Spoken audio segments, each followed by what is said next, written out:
ਦੋਸਤੋ ਪਿਛਲੇ ਕਾਫੀ ਦਿਨੋਂ ਤੁਹਾਡੇ ਸਾਨੂੰ ਸਵਾਲ ਆਉਂਦੇ ਸਨ ਕਿ ਸਾਡਾ ਵਿਜ਼ਿਟਰ ਵੀਜ਼ਾ ਲੱਗਾ ਹੋਇਆ, ਅਸੀਂ ਕੈਨੇਡਾ ਕਦੋਂ ਆ ਸਕਦੇ ਹਾਂ, ਕਦੋਂ ਕੈਨੇਡਾ ਦੇ ਬਾਰਡਰ ਖੁੱਲਣਗੇ। ਜਾਂ ਬਹੁਤ ਸਾਰੇ ਸਾਡੇ ਉਹ ਵੀਰ ਸਨ ਜਿਨ੍ਹਾਂ ਦੇ ਸਪਾਊਸ ਵੀਜ਼ੇ ਲੱਗੇ ਹੋਏ ਆ, ਉਹਨਾਂ ਦੇ ਸਵਾਲ ਆਉਂਦੇ ਸਨ ਕਿ ਸਾਡੇ ਬਾਰੇ ਕੋਈ ਦੱਸੋ ਕਿ ਅਸੀਂ ਕੈਨੇਡਾ ਕਦੋਂ ਆ ਸਕਦੇ ਹਾਂ। ਉਹਨਾਂ ਦੇ ਕੋਲ ਆਲਰੇਡੀ ਉਹਨਾਂ ਦੇ ਵੀਜ਼ੇ ਲੱਗੇ ਹੋਏ ਹੈਗੇ ਆ।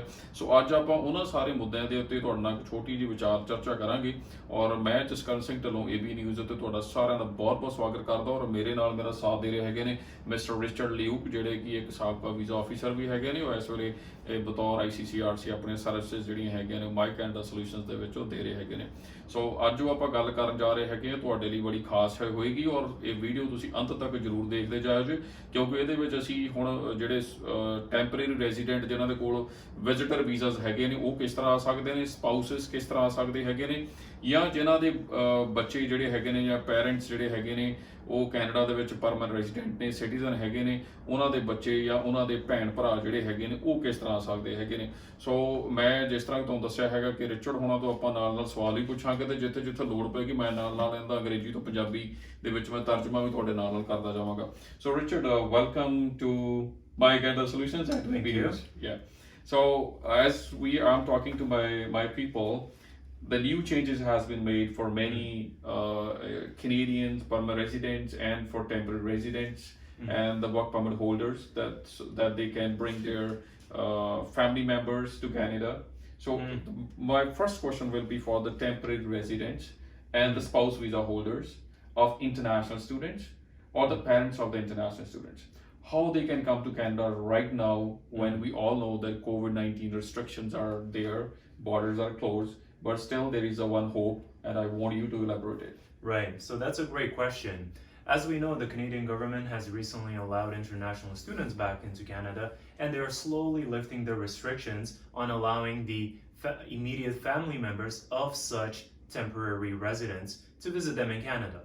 So the first point that we have to pay attention to is that it's immediate family members. So as you mentioned, this includes spouses, so spouses of international students, and their parents, and then their children, if applicable, right? The way that these individuals would be able to travel to Canada is by receiving a special authorization from their visa post prior to traveling to Canada. So this is independent of them having a temporary resident visa or a work permit pre-approved. In addition to those documents, they must have this special authorization in order to board the plane and visit their family members in Canada. So this is ਇਹ ਬਹੁਤ ਖਾਸ ਨੁਕਤੇ ਦੀ ਗੱਲ ਇਹਨਾਂ ਦੱਸੀ ਹੈਗੀ ਹੈ ਜੀ ਕਿ ਤੁਹਾਡੇ ਅਗਰ ਵੀਜ਼ੇ ਲੱਗੇ ਹੋਏ ਤੁਹਾਨੂੰ ਇੱਕ ਸਪੈਸ਼ਲ ਆਥੋਰਾਈਜੇਸ਼ਨ ਦੀ ਲੋੜ ਹੈਗੀ ਆ। ਹੁਣ ਉਹ ਆਥੋਰਾਈਜੇਸ਼ਨ ਕਿਸ ਤਰ੍ਹਾਂ ਲੈਣੀ ਹੈਗੀ ਆ, ਸਾਡੀ ਸਕਰੀਨ ਦੇ ਥੱਲੇ ਸਾਡੇ ਨੰਬਰ ਦਿੱਤੇ ਗਏ ਹੈਗੇ, ਤੁਸੀਂ ਕਾਲ ਕਰਕੇ ਇੱਥੋਂ ਪਤਾ ਕਰ ਸਕਦੇ ਹੈਗੇ ਹੋ। ਅਸੀਂ ਤੁਹਾਡੀ ਆਥੋਰਾਈਜੇਸ਼ਨ ਲੈਣ ਦੇ ਵਿੱਚ ਤੁਹਾਡੀ ਹੈਲਪ ਕਰ ਸਕਦੇ ਹੈਗੇ ਆ। ਟਿਕਟ ਬੁੱਕ ਨਹੀਂ ਤੁਸੀਂ ਕਰਾਉਣੀ ਹੈਗੀ ਜਦ ਤੱਕ ਤੁਹਾਨੂੰ ਆਥੋਰਾਈਜੇਸ਼ਨ ਨਹੀਂ ਮਿਲ ਜਾਂਦੀ ਹੈਗੀ। ਆਥੋਰਾਈਜੇਸ਼ਨ ਮਿਲਦੀ ਹੈਗੀ ਆ ਫਿਰ ਹੀ ਤੁਸੀਂ ਆਪਣੀ ਟਿਕਟ ਬੁੱਕ ਕਰਵਾ ਕੇ ਇੱਥੇ ਆ ਸਕਦੇ ਹੋ। ਤੁਹਾਡੇ ਕੋਲ ਵਿਜ਼ਿਟਰ ਵੀਜ਼ਾ ਪਹਿਲੋਂ ਲੱਗਾ ਹੋਇਆ ਲਾਜ਼ਮੀ ਹੈ, ਤੁਹਾਡੇ ਕੋਲ ਸਪਾਊਸ ਵੀਜ਼ਾ ਤੁਹਾਡਾ ਪਹਿਲੋਂ ਲੱਗਾ ਹੋਇਆ ਤੁਹਾਡੇ ਕੋਲ ਲਾਜ਼ਮੀ ਹੋਣਾ ਚਾਹੀਦਾ ਹੈ। ਤੁਸੀਂ ਇੱਥੇ ਆ ਸਕਦੇ ਹੋ ਜਦੋਂ ਤੁਹਾਨੂੰ ਸਪੈਸ਼ਲ ਆਥੋਰਾਈਜੇਸ਼ਨ ਮਿਲ ਜਾਂਦੀ ਹੈ। ਸੋ ਹੁਣ ਜਿਹੜਾ ਸਾਡਾ ਅਗਲਾ ਸਵਾਲ ਹੈਗਾ ਜੋ ਹੈਗਾ ਉਹਨਾਂ ਲੋਕਾਂ ਵਾਸਤੇ ਜਿਨ੍ਹਾਂ ਦੇ ਇੱਥੇ ਬੱਚੇ ਸਿਟੀਜ਼ਨ ਹੈਗੇ ਨੇ ਜਾਂ ਉਹ PR ਹੈਗੇ ਨੇ, ਉਹ ਆਪਦੇ ਭੈਣ ਭਰਾਵਾਂ ਨੂੰ ਜਾਂ ਆਪਣੇ ਮਾਪਿਆਂ ਨੂੰ ਬੁਲਾਉਣਾ ਚਾਹੁੰਦੇ ਹੈਗੇ ਆ। So Richard, my next question is for the extended family members. Right. For the PRs or citizens. Right. So what is the criteria for those people to bring their parents or their siblings or half siblings or other dependent children? Right, so also a recent development with Immigration Canada is that now extended family members, but only of Canadian citizens or permanent residents, can also come visit them in Canada as well. So this, as you mentioned, it includes, you know, siblings, usually brothers and sisters who really want to be able to come to Canada to visit them, or those individuals that are in common law relationships. Yeah, that's a very good question. Yeah. So the way that they would do this is a somewhat similar process to the one that we just discussed for extended family members of temporary residents. But in addition to meeting all the other requirements, so having a temporary resident visa, they must also submit a form in order to obtain this authorization as well. For both of these categories of people that we have just discussed, in addition to doing all these required steps, we must also show a plan. So it's not just about the purpose of the trip, but it's exactly how you are going to achieve it, the length of stay, and why you're coming and who you are And visiting. the trip must be a non-optional. Absolutely. It must be non-optional. For these individuals, in addition to that, they must also ensure that they come for a period of at least 15 days. ਜੀ ਸੋ ਇਹਦੇ ਵਿੱਚ ਇੱਕ ਬੜੀ ਖਾਸ ਗੱਲ ਹੈ ਜੀ, ਇਹ ਚ ਕਨਫਿਊਜ਼ ਨਹੀਂ ਹੋਣਾ। ਜਿਹੜੇ ਐਕਸਟੈਂਡਡ ਫੈਮਿਲੀ ਮੈਂਬਰਸ ਹੈਗੇ ਨੇ ਜਿਹਦੇ ਵਿੱਚ ਤੁਸੀਂ ਆਪਦੇ ਭੈਣ ਭਰਾਵਾਂ ਨੂੰ ਬੁਲਾ ਸਕਦੇ ਹੈਗੇ ਹੋ, ਇਹ ਸਿਰਫ ਜਿਹੜੇ ਸਿਟੀਜ਼ਨ ਆ ਤੇ ਪੀਆਰ ਆ ਸਿਰਫ ਉਹ ਬੁਲਾ ਸਕਦੇ ਹੈਗੇ ਆ। ਜਿਹੜੇ ਇੱਥੇ ਟੈਂਪਰੇਰੀ ਰੈਜ਼ੀਡੈਂਟ ਆ, ਚਾਹੇ ਉਹ ਸਟੂਡੈਂਟ ਹੈਗੇ ਨੇ, ਚਾਹੇ ਉਹ ਇੱਥੇ ਵਰਕ ਪਰਮਿਟ ਤੇ ਰਹਿ ਰਹੇ ਹੈਗੇ ਨੇ, ਉਹ ਇੱਥੇ ਸਿਰਫ ਆਪਦੇ ਸਪਾਊਸ ਨੂੰ, ਆਪਣੀ ਵਾਈਫ ਨੂੰ, ਆਪਣੇ ਬੱਚਿਆਂ ਨੂੰ ਜਾਂ ਉਹ ਆਪਣੇ ਪੇਰੈਂਟ ਨੂੰ, ਕਿਸੇ ਵੀ ਮਾਂ ਪਿਓ ਨੂੰ ਇੱਥੇ ਬੁਲਾ ਸਕਦੇ ਹੈਗੇ ਨੇ। ਉਹ ਇਹਦੇ ਵਿੱਚ ਆਪਣੇ ਕਿਸੇ ਵੀ ਬ੍ਰਦਰ ਸਿਸਟਰ ਨੂੰ, ਸਿਬਲਿੰਗ ਨੂੰ ਇਹਦੇ ਵਿੱਚ ਉਹ ਨਹੀਂ ਬੁਲਾ ਸਕਦੇ ਹੈਗੇ। ਬੜੀ ਖਾਸ ਗੱਲ ਧਿਆਨ ਰੱਖਣ ਵਾਲੀ ਹੈਗੀ ਹੈ ਜੀ। ਹੁਣ ਆਪਾਂ ਅੱਗੇ ਗੱਲ ਕਰਦੇ ਹਾਂ ਜੀ immediate family members. So Richard, I want you to explain about the immediate family members of Canadian citizens and permanent residents, how they are eligible to come to Canada at this time. Right. So for this specific group of people, this is probably the easiest way for them to be able to travel to Canada. And this is because they do not require a special authorization, unlike the previous two other groups that we have discussed. Rather, they are exempt from the travel ban based on the current order in council, which is the name of the travel ban itself. So these individuals, while they don't require the special authorization, they still have to prove that they meet the exemption to the travel ban by showing that they are related to a Canadian citizen, that their degree of relationship is classified as immediate, that they will be coming for a period of 15 days, and all of this has to be presented and has to be prepared so that the airline allows the individual to board the flight. Very good, thank you Richard.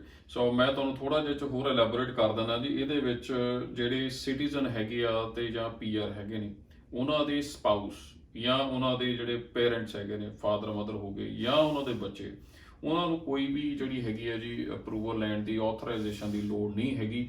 ਉਹਨਾਂ ਨੂੰ ਇਹ ਸਾਰੇ criteria ਤੋਂ ਬਾਹਰ ਰੱਖਿਆ ਗਿਆ। ਉਹ ਜਦੋਂ ਚਾਹਣ ਇੱਥੇ ਆ ਸਕਦੇ ਹੈਗੇ ਆ।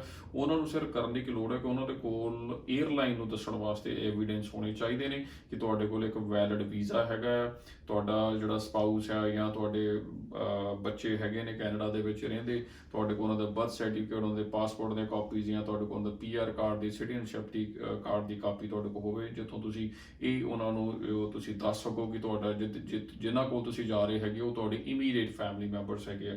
ਸੋ ਇਹਦੇ ਵਿੱਚ ਬੜੀ ਖਾਸ ਖਿਆਲ ਰੱਖਣ ਵਾਲੀ ਗੱਲ ਹੈ ਕਿ immediate family members of Canadian citizen PR, ਉਹਨਾਂ ਦਾ ਕ੍ਰਾਈਟੇਰੀਆ ਅਲੱਗ ਹੈਗਾ। ਐਕਸਟੈਂਡਡ ਫੈਮਿਲੀ ਮੈਂਬਰ ਜਿਹੜੇ ਹੈਗੇ ਨੇ ਸਿਟੀਜ਼ਨ ਔਰ ਪੀਆਰ ਵਾਲਿਆਂ ਦੇ, ਉਹਨਾਂ ਦਾ ਕ੍ਰਾਈਟੇਰੀਆ ਅਲੱਗ ਹੈਗਾ। ਐਕਸਟੈਂਡਡ ਫੈਮਿਲੀ ਮੈਂਬਰ ਦੇ ਵਿੱਚ ਜਿਹੜੇ ਭੈਣ ਭਰਾ ਖਾਸ ਕਰਕੇ ਜਿਹੜੇ ਹੈਗੇ ਨੇ, ਸਿਬਲਿੰਗਸ ਹੈਗੇ ਨੇ, ਉਹ ਆ ਜਾਂਦੇ ਹੈਗੇ ਨੇ, ਗ੍ਰੈਂਡ ਚਿਲਡਰਨ ਆ ਜਾਂਦੇ ਹੈਗੇ ਨੇ ਜਾਂ ਗ੍ਰੈਂਡ ਪੇਰੈਂਟਸ ਆ ਜਾਂਦੇ ਹੈਗੇ ਨੇ। ਤੇ ਜਿਹਦੀ ਆਪਾਂ ਗੱਲ ਕਰੀਏ ਇਹਦੇ ਨਾਲ, ਇਹਦੇ ਵਿੱਚ ਹੋਰ ਕਾਮਨ ਲਾਅ ਰਿਲੇਸ਼ਨਸ਼ਿਪ ਦੇ ਵਿੱਚ ਵੀ ਬਹੁਤ ਸਾਰੇ ਲੋਕ ਆਉਂਦੇ ਹੈਗੇ ਨੇ। ਬੜਿਆਂ ਸਾਰਿਆਂ ਦੀ ਸਾਨੂੰ ਇੰਝ ਦੀ ਕਾਲਾਂ ਆਉਂਦੀਆਂ ਨੇ ਕਿ ਸਾਡੀ ਮੰਗਣੀ ਹੋਈ ਹੋਈ ਆ, ਅਸੀਂ ਕਿਸ ਤਰ੍ਹਾਂ ਆ ਸਕਦੇ ਹਾਂ, ਲੋਕਡਾਊਨ ਹੋ ਗਿਆ, ਅਸੀਂ ਵਿਆਹ ਕਰਾਉਣਾ ਸੀਗਾ, ਅਸੀਂ ਕਿਸ ਤਰ੍ਹਾਂ ਆ ਸਕਦੇ ਹੈਗੇ ਆ। ਸੋ ਦੇਖੋ, ਅਗਰ ਤੁਹਾਡਾ ਰਿਲੇਸ਼ਨਸ਼ਿਪ ਤੁਹਾਡਾ 1 ਸਾਲ ਪੁਰਾਣਾ ਹੈਗਾ ਆ, ਤੁਹਾਡੇ ਕੋਲ ਦਿਖਾਉਣ ਨੂੰ ਐਵੀਡੈਂਸ ਹੈਗੀ ਆ ਵੀ ਤੁਸੀਂ ਕਦੀ ਮਿਲੇ ਵੀ ਹੈਗੇ ਹੋ, ਤੇ ਤੁਸੀਂ ਉਹ ਐਵੀਡੈਂਸ ਲਾ ਕੇ ਵੀ ਇੱਥੇ ਆ ਸਕਦੇ ਹੈਗੇ ਹੋ। ਪਰ ਤੁਹਾਡੇ ਕੋਲ ਵੀਜ਼ਾ ਹੋਣਾ ਲਾਜ਼ਮੀ ਹੈਗਾ, ਤੁਸੀਂ ਫਿਰ ਟਰੈਵਲ ਕਰ ਸਕਦੇ ਹੋ। ਫਿਰ ਆਪਾਂ ਦੂਜੀ ਗੱਲ, ਤੀਜੀ ਜਿਹੜੇ ਹੈਗੇ ਜੀ, ਆਪਾਂ ਸਟੂਡੈਂਟਸ ਦੇ ਜਿਹੜੇ ਪੇਰੈਂਟਸ ਹੈਗੇ ਆ ਜਾਂ ਉਹਨਾਂ ਦੇ ਬੱਚੇ ਹੈਗੇ ਆ ਜਾਂ ਸਟੂਡੈਂਟਸ ਦੇ ਸਪਾਊਸਿਸ ਹੈਗੇ ਜਿਨ੍ਹਾਂ ਦੇ ਆਲਰੇਡੀ ਓਪਨ ਵਰਕ ਪਰਮਿਟ ਜਿਹੜੇ ਅਪਰੂਵ ਹੋ ਚੁੱਕੇ ਪਰ ਉਹ ਆ ਨਹੀਂ ਪਾ ਰਹੇ ਸੀਗੇ, ਉਹ ਸਪੈਸ਼ਲ ਰਿਕੁਐਸਟ ਜਿਹੜੀ ਹੈਗੀ ਆ ਇਮੀਗ੍ਰੇਸ਼ਨ ਦੇ ਕੋਲੋਂ ਕਰਕੇ ਉਹ ਇੱਥੇ ਟਰੈਵਲ ਕਰ ਸਕਦੇ ਹੈਗੇ। ਹੁਣ ਇਹ ਰਿਕੁਐਸਟਾਂ ਲੈਣੀਆਂ ਕਿੱਦਾਂ ਹੈ, ਇਹ ਅਪਲਾਈ ਕਿੱਦਾਂ ਕਰਨੀਆਂ ਹੈਗੀਆਂ ਨੇ, ਇਹ ਅਪਰੂਵਲ ਕਿਸ ਤਰ੍ਹਾਂ ਲੈਣੀ ਹੈਗੀ ਆ। ਸੋ ਇਹਦੇ ਵਾਸਤੇ ਤੁਸੀਂ ਕਰਨਾ ਹੈਗਾ, ਸਾਡੇ ਨੰਬਰ ਸਕਰੀਨ ਤੇ ਜਿਹੜੇ ਹੈਗੇ ਚੱਲ ਰਹੇ ਹੈਗੇ ਨੇ, ਤੁਸੀਂ ਸਾਨੂੰ ਇਹਨਾਂ ਨੰਬਰਸ ਤੇ ਕਾਲ ਕਰਕੇ ਤੁਸੀਂ ਆਪਣੀ ਇਨਫੋਰਮੇਸ਼ਨ ਲੈ ਸਕਦੇ ਹੈਗੇ ਹੋ।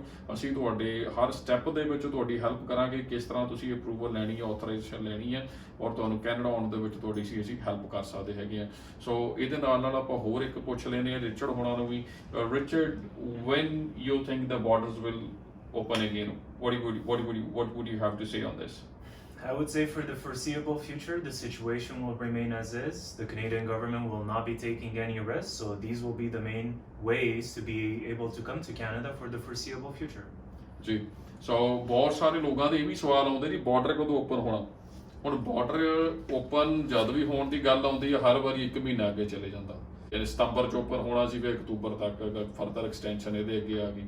ਹੁਣ ਲੁਕਵੀਆਂ ਜੇ ਗੱਲਾਂ ਇਹ ਵੀ ਆ ਰਹੀਆਂ ਹੈਗੀਆਂ ਨੇ ਕਿ ਜਿਹੜੀ ਕੈਨੇਡੀਅਨ ਗਵਰਨਮੈਂਟ ਹੈਗੀ ਉਹ ਕੋਈ ਵੀ ਰਿਸਕ ਨਹੀਂ ਲੈਣਾ ਚਾਹੁੰਦੀ, ਕਿਉਂਕਿ ਖਾਸ ਕਰਕੇ ਹੁਣ ਅੱਗੇ ਕ੍ਰਿਸਮਸ ਸੀਜ਼ਨ ਆ ਰਿਹਾ, ਕਾਫੀ ਛੁੱਟੀਆਂ ਆਉਣੀਆਂ ਨੇ, ਲੋਕਾਂ ਦੇ ਚਹਿਲ ਪਹਿਲ ਵਧਣੀ ਹੈਗੀ ਹੈ, ਪਾਰਟੀਆਂ ਦਾ ਦੌਰ ਚੱਲ ਪੈਣਾ ਹੈ, ਲੋਕਾਂ ਦੇ ਇੱਕ ਦੂਜੇ ਦੇ ਘਰਾਂ ਦੇ ਵਿੱਚ ਪਾਰਟੀਜ਼ ਕਰਨ ਵਾਸਤੇ ਆਉਣਾ ਜਾਣਾ ਸ਼ੁਰੂ ਕਰ ਦੇਣਾ ਹੈ, ਫਿਰ ਅੱਗੇ ਲੱਗਦਾ ਨਿਊ ਈਅਰ ਆ ਜਾਣਾ ਹੈਗਾ। ਸੋ ਜਿਸ ਤਰ੍ਹਾਂ ਅਸੀਂ ਪਹਿਲਾਂ ਵੀ ਸ਼ੰਕਾ ਜਿਹੜਾ ਹੈਗਾ ਅਸੀਂ ਹਰ ਵੀਡੀਓ ਵਿੱਚ ਰੱਖਦੇ ਆਏ ਹੈਗੇ ਆ, ਮੇਰੇ ਨਾਲ ਅਕਸਰ ਬੈਂਸ ਸਾਹਿਬ ਹੁੰਦੇ ਹੈਗੇ ਨੇ, ਤੇ ਅਸੀਂ ਅਕਸਰ ਆਪਣੀ ਵੀਡੀਓਜ਼ ਵਿੱਚ ਗੱਲ ਕਰਦੇ ਆਉਂਦੇ ਹੈਗੇ ਆ ਕਿ ਇਸ 2020 ਦੇ ਵਿੱਚ ਹੋ ਸਕਦਾ ਆਮ ਲੋਕਾਂ ਦਾ ਇੱਥੇ ਟੂਰਿਜ਼ਮ ਪਰਪਸਿਸ ਨੂੰ ਲੈ ਕੇ, ਜਾਂ ਇੱਥੇ ਤੁਸੀਂ ਇਹ ਕਹਿ ਲਓ ਵੀ ਅਸੀਂ ਵਿਆਹ ਤੇ ਅੱਗੇ ਕਹਿੰਦੇ ਤੇ ਅਸੀਂ ਮੈਰਿਜ ਦੇਖਣ ਜਾਣੀ ਹੈ ਜੀ, ਅਸੀਂ ਉੱਥੇ ਬਰਥਡੇ ਮਨਾਉਣ ਜਾਣਾ ਹੈ ਤਾਂ ਅਸੀਂ ਘੁੰਮਣ ਜਾਣਾ ਚਾਹੁੰਦੇ ਹੈਗੇ ਆ, ਅਸੀਂ ਕ੍ਰਿਸਮਸ ਮਨਾਉਣੀ ਹੈਗੀ ਤਾਂ ਜਾਣਾ ਚਾਹੁੰਦੇ ਆ। ਅਕਸਰ ਹੀ ਇੰਜ ਦੇ ਆਪਾਂ ਐਕਸਕਿਊਜ਼ ਦੇ ਕੇ ਜਾਂ ਇੰਜ ਦੇ ਆਪਾਂ ਕਾਰਨ ਦੇ ਕੇ ਆਪਾਂ ਵੀਜ਼ੇ ਲੈਣੇ ਹੈਗੇ ਆ। ਸੋ ਇਸ ਸਾਲ ਇਹ ਚੀਜ਼ਾਂ ਹੋਣੀਆਂ ਇੰਪੋਸੀਬਲ ਜਿਹਾ ਲੱਗ ਰਹੀਆਂ, ਕਿਉਂਕਿ ਕੈਨੇਡਾ ਗਵਰਨਮੈਂਟ ਕਿਤੇ ਨਾ ਕਿਤੇ ਹਿੰਟ ਦੇ ਚੁੱਕੀ ਹੈ ਕਿ ਕ੍ਰਿਸਮਸ ਤੱਕ ਕੁਝ ਵੀ ਬਾਰਡਰ ਓਪਨ ਹੋਣੇ ਮੁਸ਼ਕਲ ਹੈਗੇ ਨੇ, ਤੇ ਕ੍ਰਿਸਮਸ ਤੋਂ ਅੱਗੇ ਜੇ ਅਸੀਂ ਥੋੜੀ ਜਿਹੀ ਅਗਲੀ ਫਰਲਾਂਗ ਲੈ ਲਈਏ ਤੇ ਨਵੇਂ ਸਾਲ ਦੇ ਵੀ ਕੋਈ ਬਾਕੀ ਜ਼ਿਆਦਾ ਦਿਨ ਨਹੀਂ ਰਹਿ ਜਾਂਦੇ। ਸੋ ਮੁੱਖ ਦੀ ਗੱਲ ਇਹ ਹੈਗੀ ਹੈ ਕਿ 2021 ਦੇ ਵਿੱਚ ਹੀ ਇੱਕ ਆਸ ਵੱਝਦੀ ਹੈ ਵੀ ਕਿ ਇੱਕ ਜਿਹੜੇ ਬਾਰਡਰ ਹੈਗਾ ਓਪਨ ਹੋਊਗਾ, ਵੀਜ਼ੇ ਜਿਹੜੇ ਹੈਗੇ ਨੇ ਉਹ ਨਾਰਮਲ ਰੂਟੀਨ ਦੀ ਤਰ੍ਹਾਂ ਸ਼ਾਇਦ ਆਉਣੇ ਜਿਹੜੇ ਹੈਗੇ ਸ਼ੁਰੂ ਹੋ ਜਾਣ। ਸੋ ਇਸ ਦੇ ਨਾਲ ਹੀ ਦਿਓ ਮੈਨੂੰ ਇਜਾਜ਼ਤ, ਔਰ ਸਾਡੇ ਨੰਬਰ ਸਕਰੀਨ ਤੇ ਚੱਲ ਰਹੇ ਹੈਗੇ ਆ, ਔਰ ਮਿਲਦੇ ਆ ਜੀ ਤੁਹਾਨੂੰ ਅਗਲੀ ਵੀਡੀਓ ਦੇ ਵਿੱਚ। ਤਦ ਤੱਕ ਲਈ ਦਿਓ ਸਾਨੂੰ ਇਜਾਜ਼ਤ, ਰੱਬ ਰੱਖਾ। Thank you Richard. Thank you, Jessica.